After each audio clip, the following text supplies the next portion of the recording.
여러분 반갑습니다.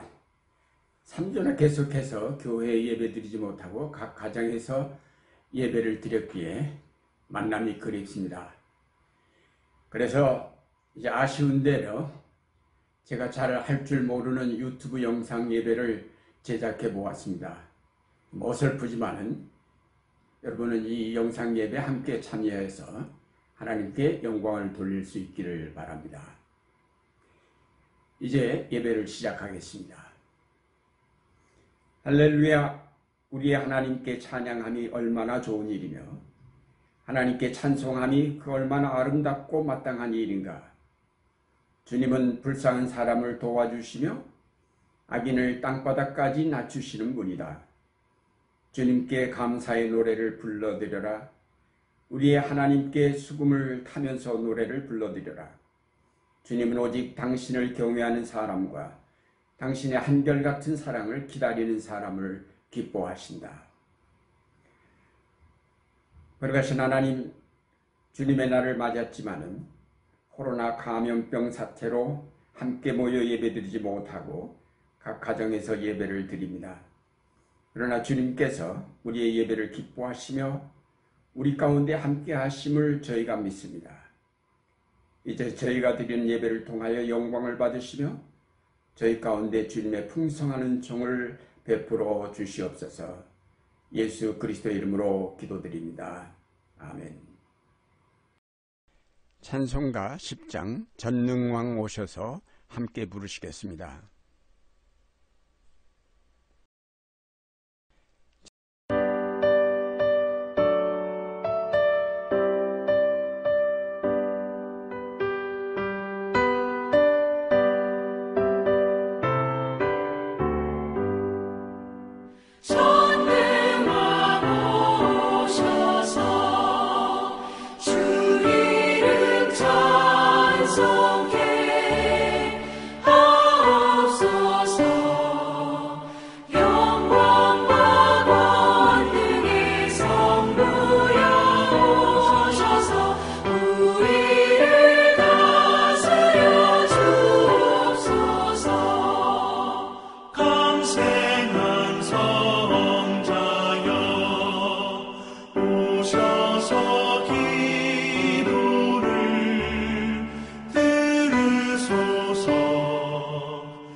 정광희 목사님이 기도하시겠습니다.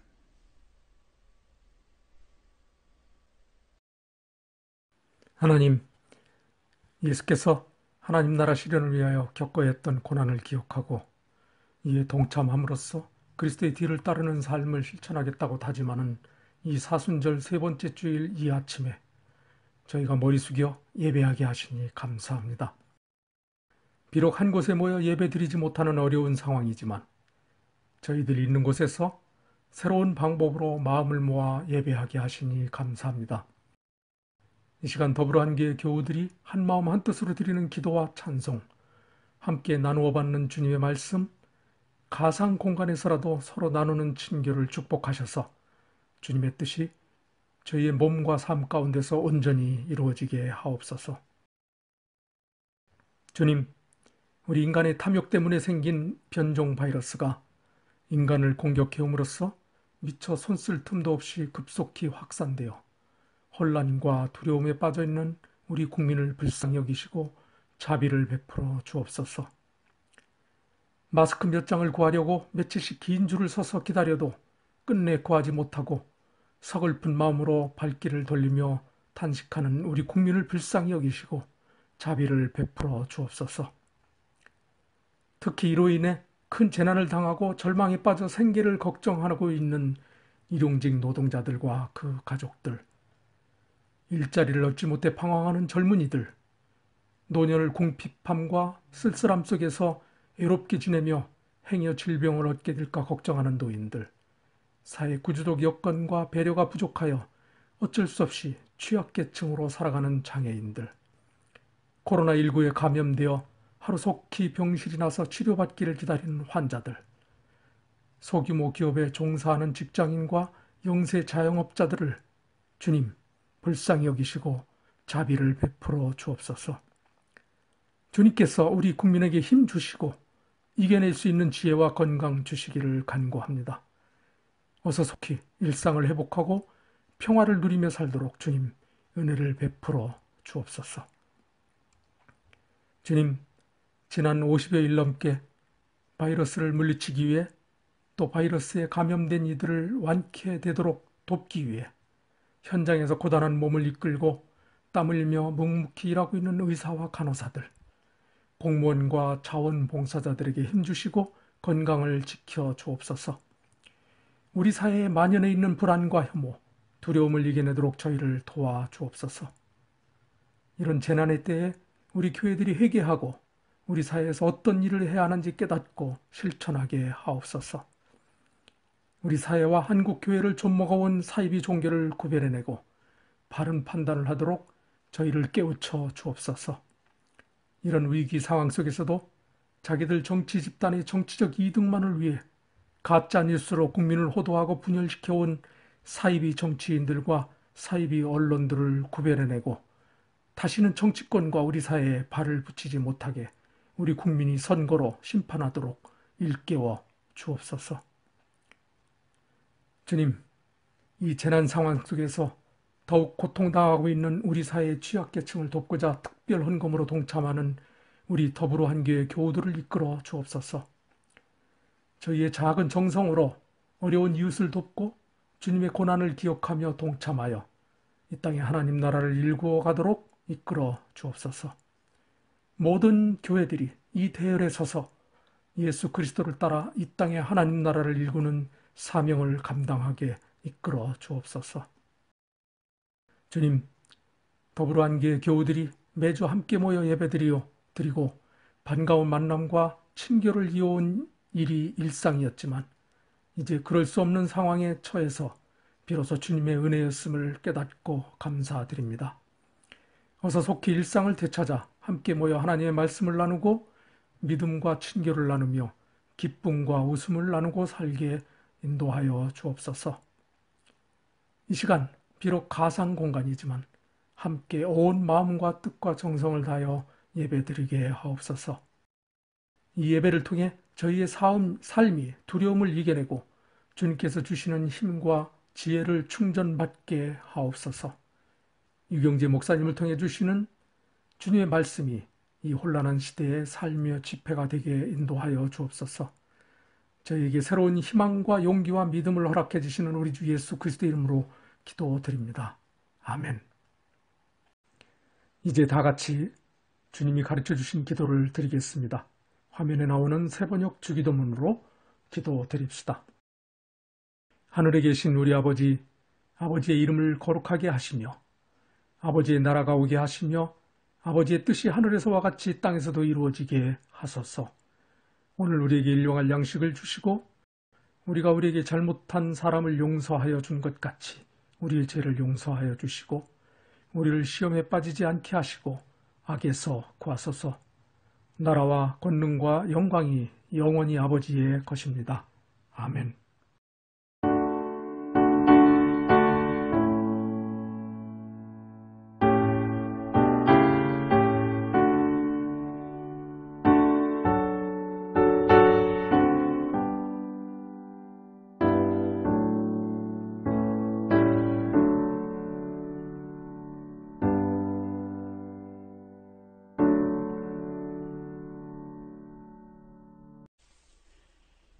오늘 읽어드릴 성경 말씀은 구약성경 시편 119편 65절에서 72절까지의 말씀과 신약성경 고린도후서 12장 7절에서 10절까지의 말씀입니다.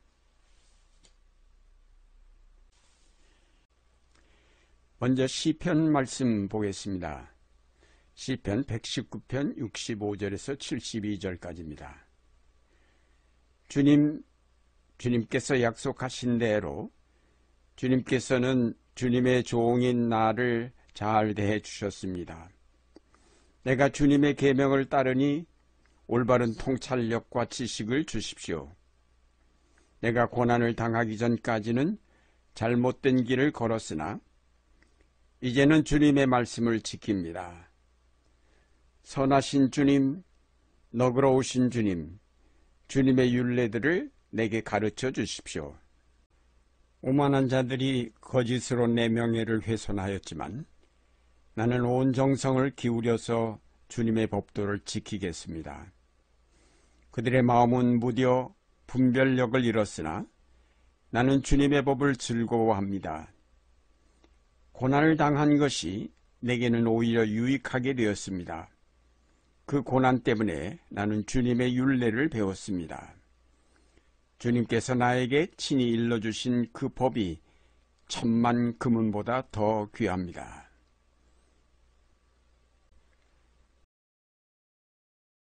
다음은 고린도후서 12장 7절에서 10절 말씀을 보겠습니다. 내가 받은 엄청난 계시들 때문에 사람들이 나를 과대평가할는지도 모릅니다. 그러므로 내가 교만하게 되지 못하도록 하나님께서 내 몸에 가시를 주셨습니다. 그것은 사탄의 하수인이라고 할 수 있는데 그것으로 나를 치셔서 나로 하여금 교만해지지 못하게 하시려는 것이었습니다. 나는 이것을 내게서 떠나게 해달라고 주님께 3번이나 간청하였습니다. 그러나 주님께서는 내게 이렇게 말씀하셨습니다. 내 은혜가 네게 족하다. 내 능력은 약한 데서 완전하게 된다. 그러므로 그리스도의 능력이 내게 머무르게 하기 위하여 나는 더욱더 기쁜 마음으로 내 약점들을 자랑하려고 합니다. 그러므로 나는 그리스도를 위하여 병약함과 모욕과 궁핍과 박해와 곤란을 겪는 것을 기뻐합니다. 내가 약할 그때에 오히려 내가 강하기 때문입니다. 이것은 하나님의 말씀입니다. 아멘. 다 같이 찬송가 312장을 부르시겠습니다.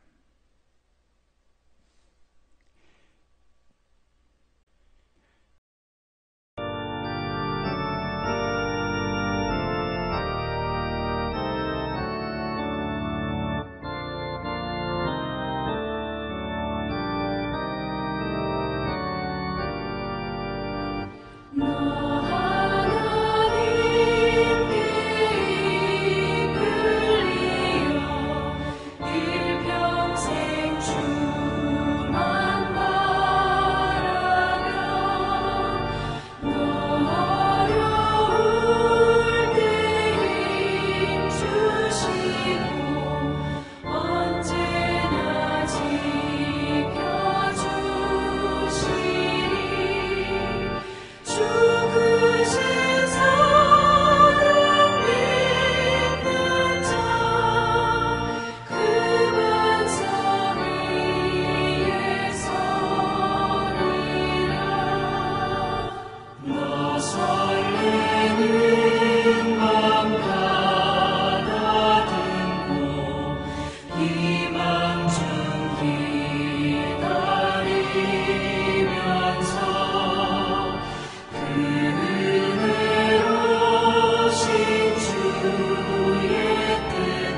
찬양하고 기도하며 내 몸부림 서다하라. 주 약속하신 모든 은혜 내게서 이루어지리라. 참되고 의지하는 자 주께서 기억하시리.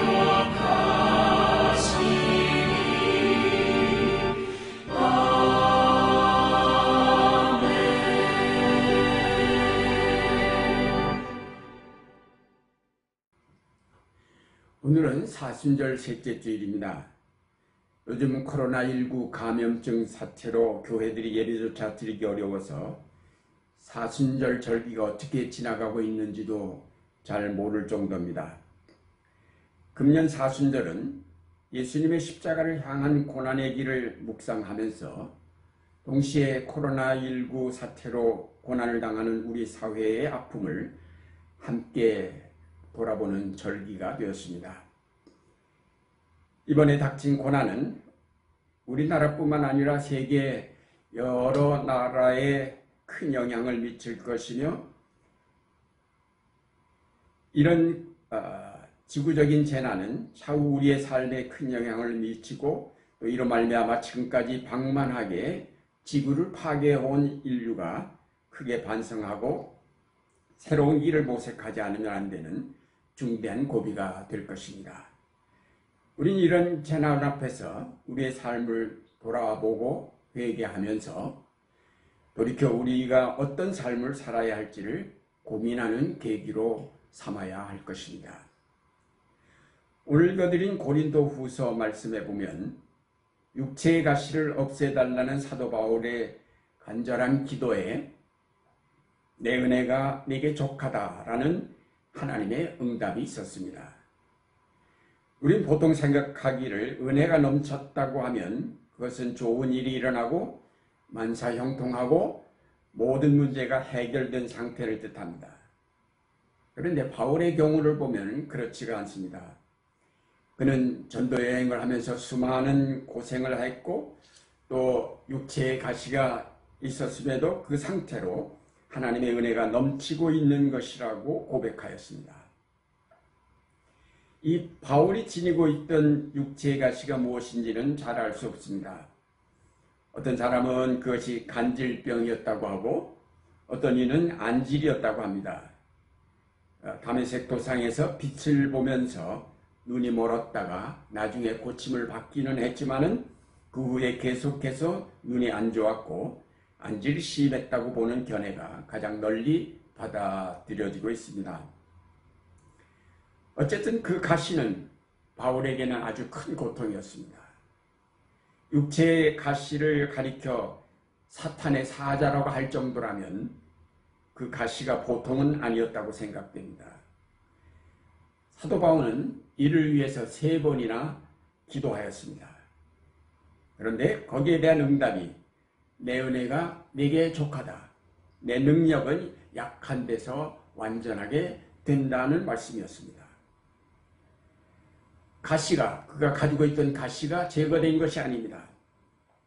그 가시로 말미암아 그가 고통을 받았지만은 그 고통 때문에 오히려 하나님의 능력이 그에게 머물게 되었다는 것입니다. 이것이 바로 하나님의 은혜라는 것입니다. 그러니까 우리가 흔히 생각하는 은혜와는 전혀 다릅니다. 그 이후 사도 바울은 그리스도를 위하여서 병약함과 모욕과 궁핍과 박해와 곤란을 겪는 것을 기뻐한다고 하였습니다. 그것은 그가 약할 그때에 오히려 강하게 되기 때문이라고 했습니다. 고난을 통하여서 바울은 새로운 능력을 체험하였던 것입니다. 육체적으로는 약하였지만 영적으로 강하여지는 체험인 것입니다. 그의 삶의 중심이 육체로부터 영으로 옮겨 옮겨진 그런 체험입니다. 그는 고난을 통하여서 더 넓은 영의 세계를 체험하였던 것입니다. 예수 그리스도의 십자가 고난을 통하여서 활짝 열린 부활의 세계를 묵상하는 이 사순절에 우리는 다시 한번 우리의 삶과 이 세계 속에 깃들인 고난의 의미를 생각하고 특별히 코로나19 감염증 사태로 말미암는 이 재난의 깊은 뜻이 무엇일까를 생각하면서 그것을 통해서 하나님이 우리에게 주시려는 것이 무엇인지를 살펴보고자 합니다. 우리는 먼저 사도 바울이 육체의 가시를 없애달라고 3번이나 기도하였다는 데 주목하고자 합니다. 그가 한 곳에 머물면서 전도한 것이 아니라 지중해 연안을 두루 여행하면서 전도하였던 바울에게 이 육체적 질병은 고통스럽고 불편한 것이었을 것입니다. 요즘처럼 교통이 발달하지 못하였던 시대에 그 약한 육체를 이끌고 장거리 여행을 한다는 것은 아마도 그에게 큰 무리가 되었을 것입니다. 그래서 바울은 하나님께 3번이나 그 병을 고쳐달라고 기도하였을 것입니다. 그 질병만 없다면 더 능률적으로 그리고 더 많은 곳을 찾아다니며 전도할 수 있을 것 같아서 하나님께 3번씩이나 간구를 하였던 것입니다. 목회의 중요한 부분 가운데 하나가 병든 자를 문병하고 위하여 기도해 주는 일입니다. 목회자들은 하도 병자들이 많고 또 잘 치료되지 않는 병도 많아서 때로 자신에게 이런 치유의 은사가 있었으면 얼마나 좋을까라고 생각을 합니다. 실제로 이런 치유를 중심으로 한 교회가 크게 성장한 것을 보더라도 알 수 있습니다. 병 때문에 고통받는 환자들을 보면 저들을 능력으로 고쳐주지 못하는 나 자신의 무력함에 늘 안타까움을 금할 수 없습니다. 그러나 과연 모든 질병을 고칠 수 있는 치유의 은사를 가지고 하는 목회가 진정으로 성공하는 목회인가 하는 의문을 갖게 됩니다. 육체적 질병의 치유는 단순하게 질병의 치유에 머물지 않고 더 나아가 육체적 행복과 번영을 기도하게 만듭니다. 그래서 나온 것이 소위 삼박자 구원이라는 것입니다.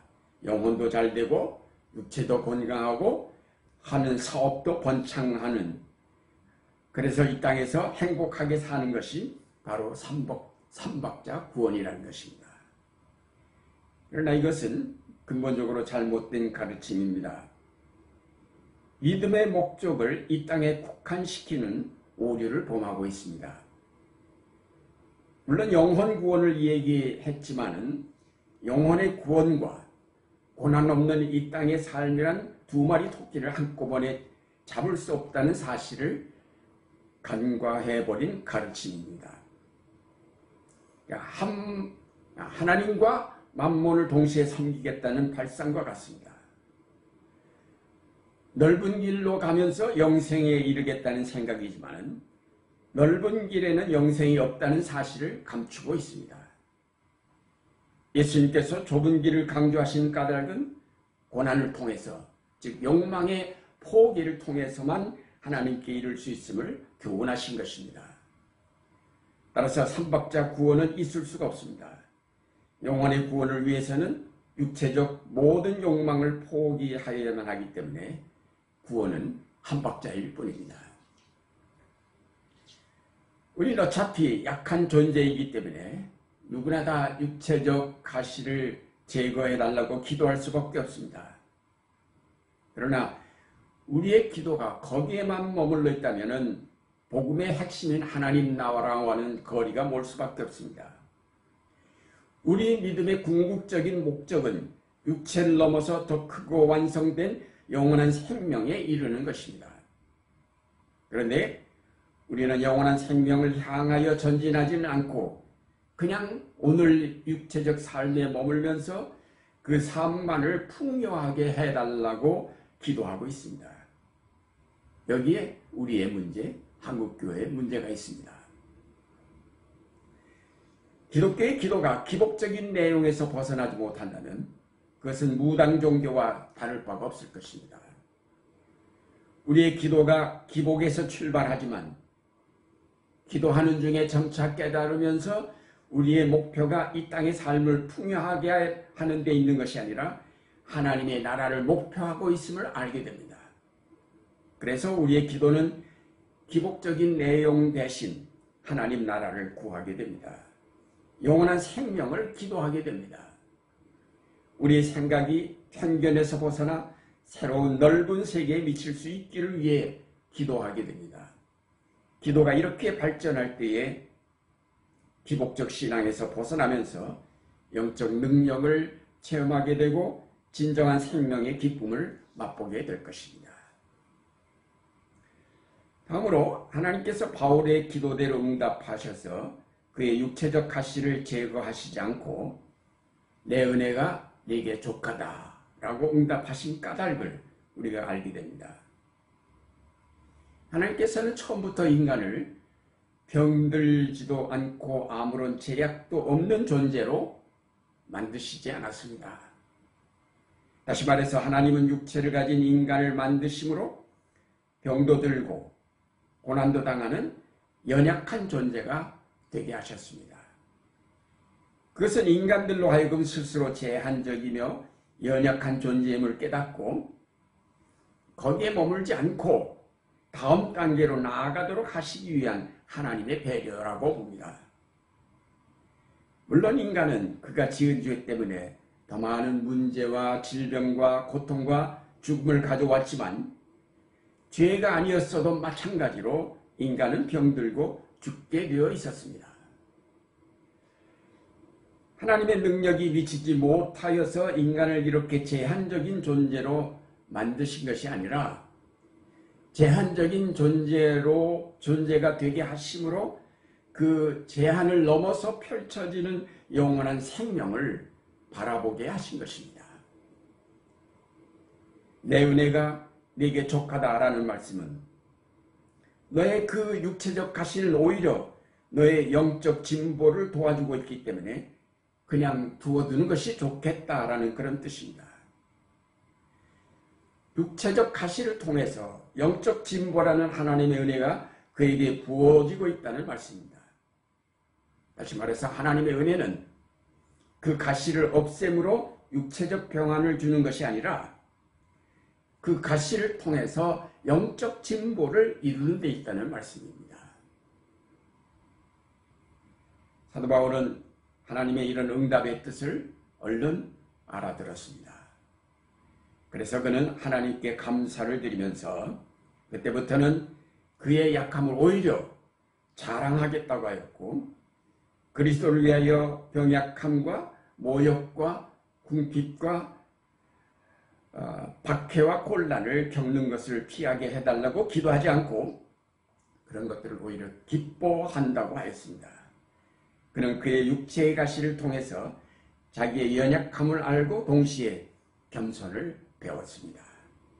고린도후서 12장 7절 말씀 보면 내가 받은 여러 가지 엄청난 계시 때문에 사람들이 나를 과대평가할지도 모릅니다. 그러므로 주께서는 내가 교만하지 않게 하시려고 내 몸에 가시를 주셨습니다.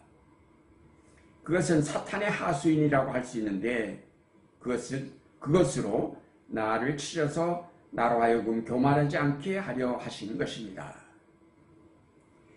바울이 엄청난 여러 가지 계시를 받았기 때문에 교만해질 수 있었다는 것입니다. 사람들이 그를 과대평가했을 경우에 그 평가를 그대로 받아서 교만한 마음을 가질 수도 있었습니다. 그러나 그 몸의 가시를 통해서 그가 아무리 엄청난 계시를 받았다 할지라도 어쩔 수 없는 연약한 존재일 뿐임을 깨우치게 하셨습니다. 결국 사도 바울은 가시를 통해서 겸손을 배우게 되었습니다. 우리가 병에 걸리거나 여러 가지 고난을 만날 때 무조건 나으려 하고 피하려고만 하지 말고 그 고난을 통해서 연약한 자기 자신을 발견하기를 힘쓰고 그 연약함을 넘어서게 하시는 하나님의 뜻을 받아들이기를 힘써야 하겠습니다.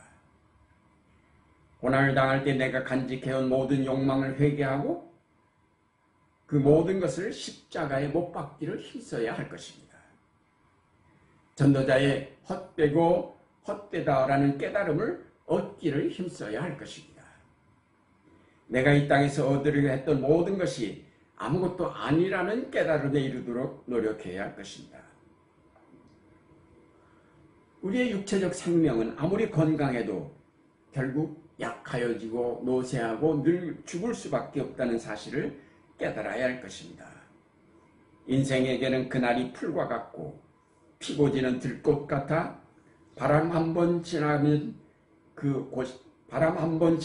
곧 시들어 그 있던 자리조차 알 수 없다라는 시인의 각성을 체험하여야 할 것입니다. 이런 고난을 통해서 이런 각성을 얻게 된다면 고난은 반드시 피할 것이 아니라 유익한 것임을 알게 됩니다. 그러면 우리도 시편의 시인처럼 노래를 부를 수 있을 것입니다. 고난을 당한 것이 내게는 오히려 유익하게 되었습니다. 그 고난 때문에 나는 주의 율례를 배웠습니다. 사도 바울은 한 걸음 더 나아가서 고난을 통하여 그리스도의 능력을 체험하였다고 했습니다. 내 능력은 약한 데서 완전하게 된다는 응답을 통하여서 바울은 자기가 약할 때 오히려 하나님께서 자기 안에 온전한 능력으로 일하신다는 사실을 깨달았던 것입니다. 저는 사도 바울을 볼 때마다 정말로 놀라운 신학자요, 능력 있는 전도자라고 생각합니다. 이 바울의 신학적 사색은 정말 깊고 풍성합니다.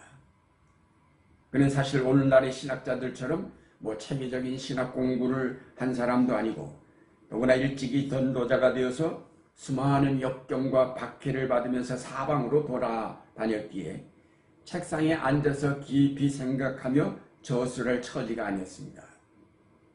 그럼에도 그가 쓴 편지들은 그 어느 신학서적보다 심오한 진리를 담고 있습니다. 이 모든 것이 결국 그의 약함을 깨달으면서 그 안에 받아들인 여러 가지 엄청난 계시로 말미암은 것이라고 하겠습니다. 사도 바울은 철저하게 자기를 비움으로 하나님의 놀라운 지혜와 능력을 그 안에 간직할 수 있었던 사람입니다. 장로교의 아버지라 할 수 있는 요한 칼뱅은 걸어다니는 병원이라는 별명을 들을 만큼 일생 동안 병약체로서 건강하게 지내지 못한 사람이었습니다.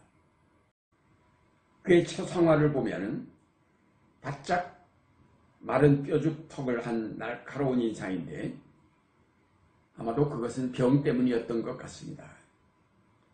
7가지 중병을 앓았는데 곧 이틀에 한 번씩 심한 두통을 앓았고 또 심장병으로 숨이 막힐 지경이었고 폐병으로 오후엔 미열이 계속되었고 심한 위장병으로 하루 한 끼밖에 먹지 못했으며 각기 치질 신경통으로 보행이 곤란할 정도였습니다. 그런데 그런 연약한 깔뱅은 25살에 그 유명한 기독교 강요를 저술하였고 또 신구약 주석을 모두 집필하였습니다. 그뿐 아니라 제네바시에서 신정 정치적 체제를 수립해서 시민들 하여금 엄격한 신앙생활을 하도록 이끌었습니다. 55살로 세상을 떠날 때에 90세의 노인처럼 보였다고 역사가들이 전하는데 현재의 고난은 장차 우리에게 나타날 영광과 좋게 비교할 수 없도다라는 로마서 말씀을 외우면서 부름받았다고 합니다. 그의 고난은 그로 하여금 하나님의 나라를 더욱 바라보게 하는 촉진제였습니다. 고난은 우리로 영의 눈을 뜨게 하여 하나님의 세계를 바라보게 합니다. 고난은 우리의 삶이 이 땅의 육체적 생명에 끝나지 아니하고 영원한 생명으로 이어진다는 사실을 깨닫게 할 뿐만 아니라 그 세계가 얼마나 놀랍고 신비한가를 알게 해줍니다. 고난을 통하여 영원한 생명의 세계를 발견한 사람들은 그 영광에 비하면 이 땅의 삶이 정말로 보잘것없다는 사실을 깨닫게 된 것입니다. 하늘의 비밀을 발견한 사람들은 이 땅 위의 가난과 질병과 고난을 가볍게 여기며 기쁨으로 영원한 생명을 향하여 전진하며 성장해 갑니다.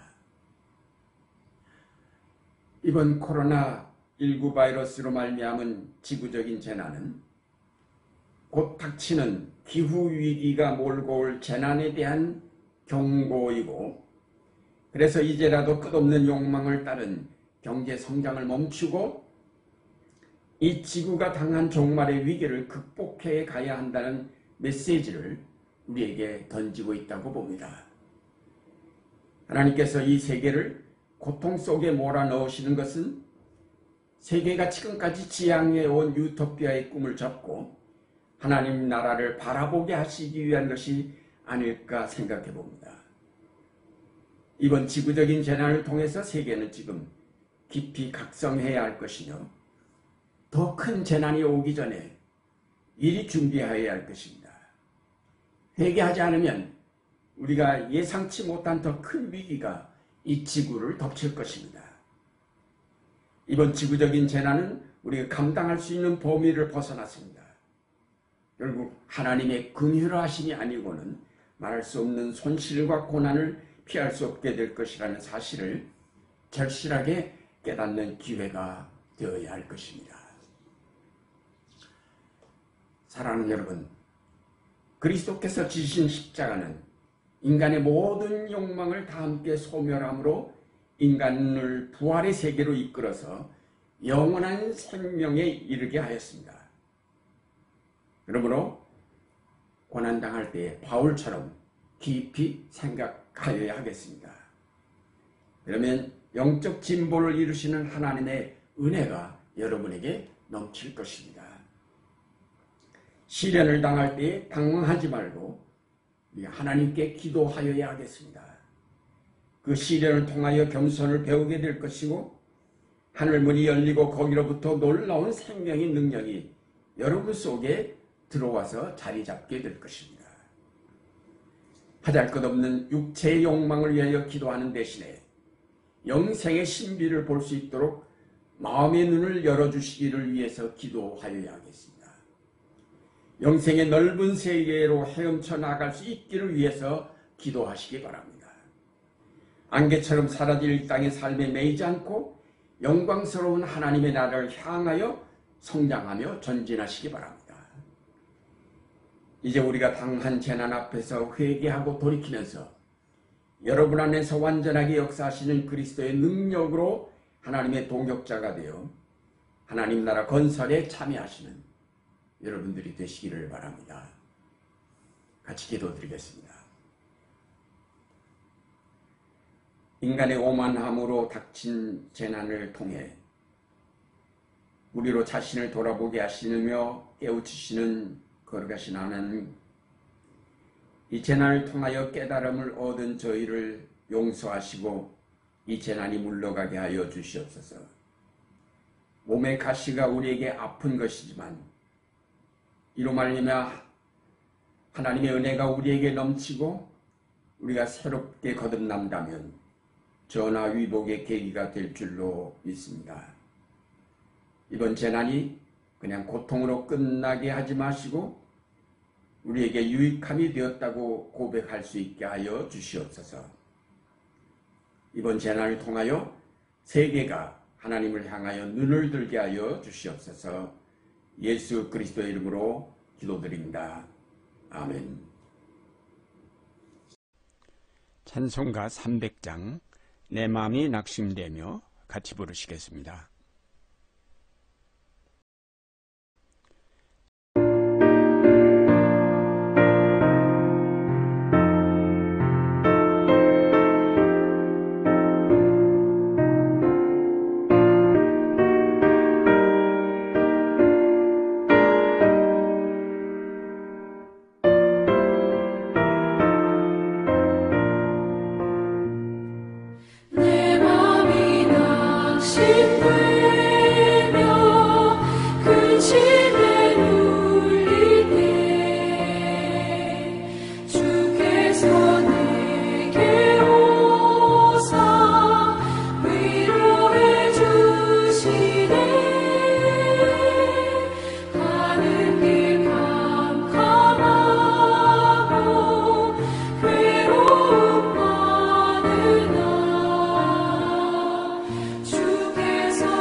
파송의 말씀입니다. 하나님이 주신 능력과 은총을 힘입어 어려운 이웃들에게 사랑의 손길을 보태며 힘을 모아 오늘의 위기를 극복해가는 한 주간이 되시기를 바랍니다. 성부 하나님께서 여러분에게 복을 내리시며 여러분을 지켜주시고 주님께서 그 얼굴을 비추시어 여러분에게 은혜를 베풀어 주시며 주님께서 여러분을 기쁘게 보사 평화 주시기를 바랍니다. 성부, 성자, 성령 삼위일체 하나님의 은혜와 사랑과 교통하심이 여러분과 여러분의 가정에 그리고 고통당하는 모든 이들을 위해 영원토록 함께 하시옵기를 간절히 축원하옵나이다. 아멘.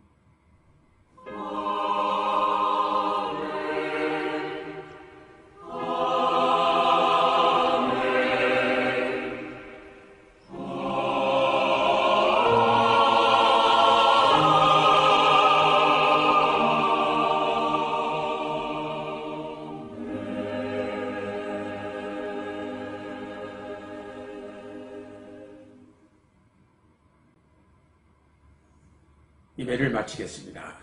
감사합니다.